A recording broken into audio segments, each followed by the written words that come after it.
Apa bedanya kenyataan dengan impian? Waktu itu tahun 1975, ayah membuangku ke sebuah kota asing. Kota itu begitu besar seperti belantara sehingga jika aku berangkat sekolah, ibu selalu membekali 2 tangkup roti. Yang satu untuk kumakan, yang sepotong lagi untuk kusobek kecil-kecil. Kutaburkan sepanjang jalan agar aku bisa menemukan rute pulang seusai pelajaran. Aku belajar dari Hansel dan Gretel. Mereka juga mempunyai ayah yang jahat. Sekolah tempat aku dijebloskan adalah sebuah gedung yang amat aneh. Dikitari sungai yang dalam, begitu dalamnya sehingga ikan purba hidup di dasarnya. Tak ada yang tahu berapa jumlahnya, sebab telah ratus-ratus tahun mereka di sana dan tak satu pun makanya pernah mengapung. Sirip-sirip ikan itu bercahaya fosfor jika berada di relung-relung dasar sungai yang pekat tak tertembus siang. Tapi, begitu mereka ke permukaan, sisik-sisiknya dicantoli ganggang yang loyo dan legam karena purbanya seperti rambut gombak. Mereka jarang dan hanya 1-2 detik saja muncul, mengelibatkan bayangan gelap dan ombak, air hijau, lumut hijau. Gerbang sekolah bisa diturunkan dan dinaikkan dengan rantai besi berlumas oli. Jika diturunkan, kayu berpaku-paku baja itu menjadi jembatan. Setelah semua murid berbaris masuk, kepala sekolah memutar tuas hingga gerbang menutup dengan bunyi dentum yang menerbangkan rambut. Murid yang kabur akan terjatuh ke dalam sungai dan ikan purba akan melahapnya lebih rakus daripada lele menyantap tinja. Tinja yang gemuk dan hangat sekalipun, yang belum mengering susut. Aku menangis karena aku ingin kembali ke kotaku yang teduh, tapi mustahil melarikan diri. Mustahil. Karena itu, aku menari. Tubuhku menari, berputar-putar dan meliuk-liuk seperti kuntum yang dipatah anak-anak lalu dialirkan di parit. Kulihat mereka mengikuti kemana aku bergerak.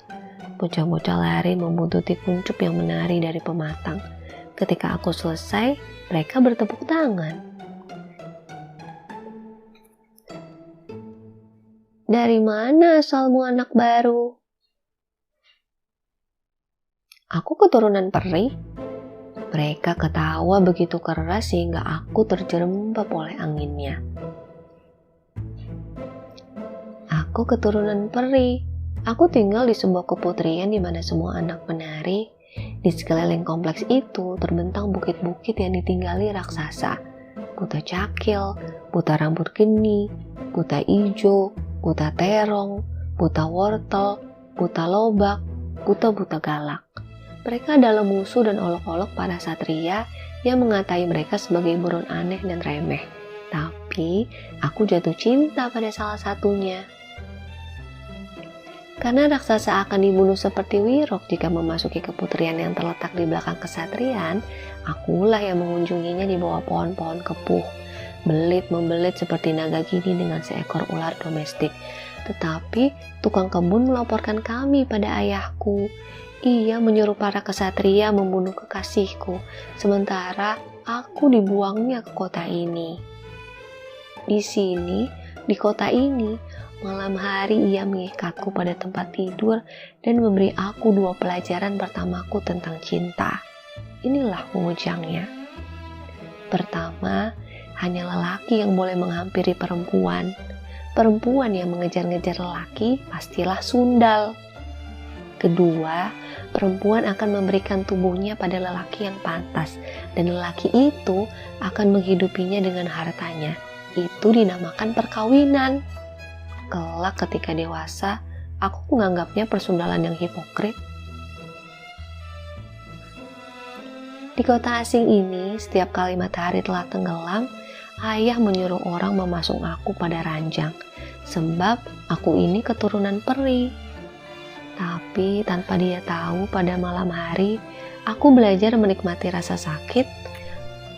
Pada pagi hari, aku belajar menghayati tubuhku menggeliat ketika rantai dilepas.